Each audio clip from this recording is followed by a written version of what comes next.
O que é a retificação da lordose lombar? Você pode frequentemente ver, por exemplo, essa frase na descrição de uma radiografia. Você fez uma radiografia e lá, por exemplo, está escrito: a lordose cervical fisiológica está retificada. O que isso significa? Isso é perigoso? E por que isso acontece? Normalmente, existem duas lordoses, a lordose cervical e a lordose lombar. A lordose é uma curvatura da coluna com o ápice voltado para frente, desse jeito. Esta é a lordose cervical. A lordose lombar é praticamente igual.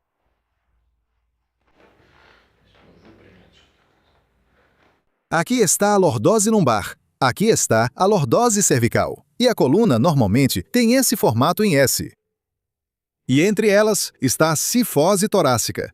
A cifose também é uma curvatura fisiológica, mas para o lado oposto. E a retificação da lordose cervical realmente parece, externamente, como se essa curvatura simplesmente desaparecesse. O pescoço fica reto, como um bastão. O mesmo pode acontecer com a lordose lombar. Da mesma forma, ela pode se retificar. E isso também praticamente parece desse jeito. Por que isso acontece no pescoço? Mas se pensarmos logicamente, o que mantém as vértebras em relação umas às outras são os músculos que estão ao redor. Os maiores músculos são os longos extensores do pescoço. É um grupo muscular poderoso que vai do osso occipital até praticamente a quinta ou sexta vértebra torácica. São vários grupos musculares que se unem, formando um único e poderoso grupo de longos extensores do pescoço. E o principal antagonista deles é o grupo dos músculos escalenos. Eles vão dos processos transversos das vértebras, aqui estão os processos transversos, até a primeira e segunda costelas, onde se fixam. E quando os longos extensores do pescoço enfraquecem, outros músculos, incluindo os escalenos, assumem toda a carga. E os escalenos, como antagonistas dos longos extensores do pescoço, começam a encurtar. E é exatamente isso que causa a alteração da posição das vértebras em relação umas às outras e a retificação da lordose cervical. Mas por que isso acontece? Por quê? O que pode fazer com que os extensores longos do pescoço parem de funcionar? O mais simples não é o mais comum. Mas o mais simples é quando ocorre fraqueza dos próprios músculos. Principalmente isso acontece devido ao deslocamento das vértebras na região torácica, especialmente na parte superior da coluna torácica, onde justamente se fixam os extensores longos do pescoço. Mas outra causa comum é a fraqueza dos músculos das costas, a fraqueza dos músculos lombares. Porque simplesmente não há condições para que os extensores longos do pescoço, que sustentam o pescoço, funcionem dessa forma. A fraqueza dos extensores longos faz a cabeça cair para frente. Por que isso acontece?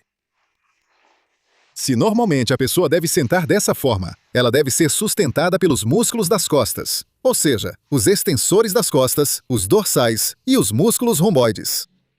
Então, quando há fraqueza dos extensores das costas, que incluem o próprio extensor da musculatura das costas, que é um músculo forte que passa por aqui, além do músculo quadrado lombar e do músculo lombar.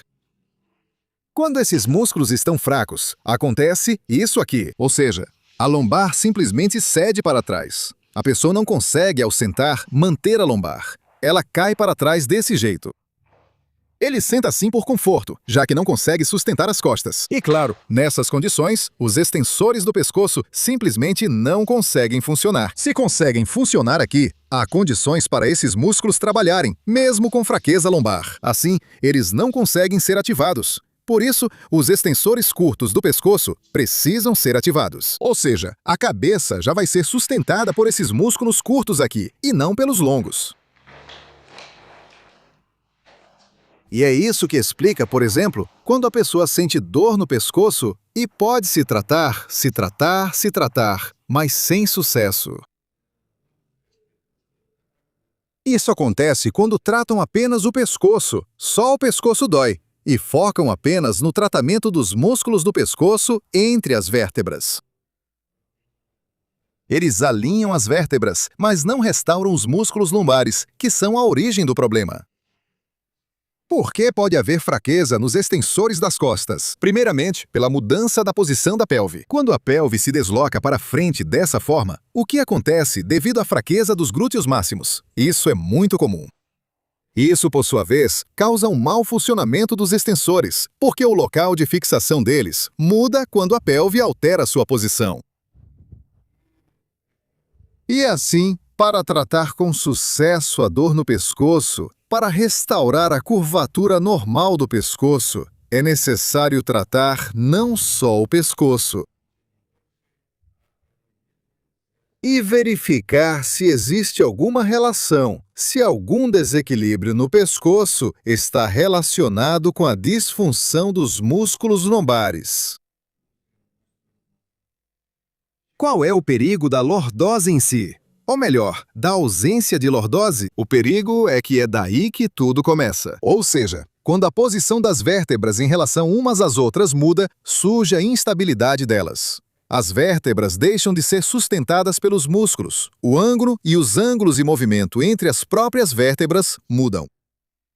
E o pior que pode acontecer é justamente essa instabilidade. Ou seja, não é o deslocamento de uma vértebra sobre a outra, pois isso é corrigido rapidamente. Basta fazer uma manipulação ou mobilização e a vértebra volta ao lugar. O pior de tudo é a instabilidade. Isso acontece quando a vértebra começa a ficar solta em uma articulação, e ainda pior, em duas articulações ao mesmo tempo. E com isso surgem lesões imediatas no disco intervertebral, porque a vértebra fica indo de um lado para o outro. E surge a síndrome da artéria vertebral. Mas é justamente naqueles casos em que a pessoa vira a cabeça que ocorre a tontura. Simplesmente porque a vértebra não está adequadamente fixada e fica sob compressão. Como consequência da destruição do disco, desenvolve-se hérnia.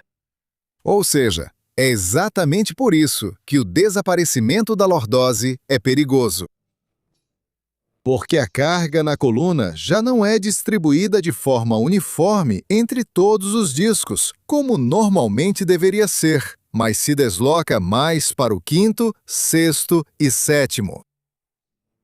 Discos intervertebrais. O mesmo acontece na região lombar. Por isso aqui, a hérnia geralmente aparece nos discos intervertebrais, entre a quarta e a quinta vértebra. Entre a quinta vértebra e a primeira vértebra sacral. Porque, devido ao endireitamento da lordose, toda a carga é transferida para eles, e eles simplesmente começam a se deteriorar.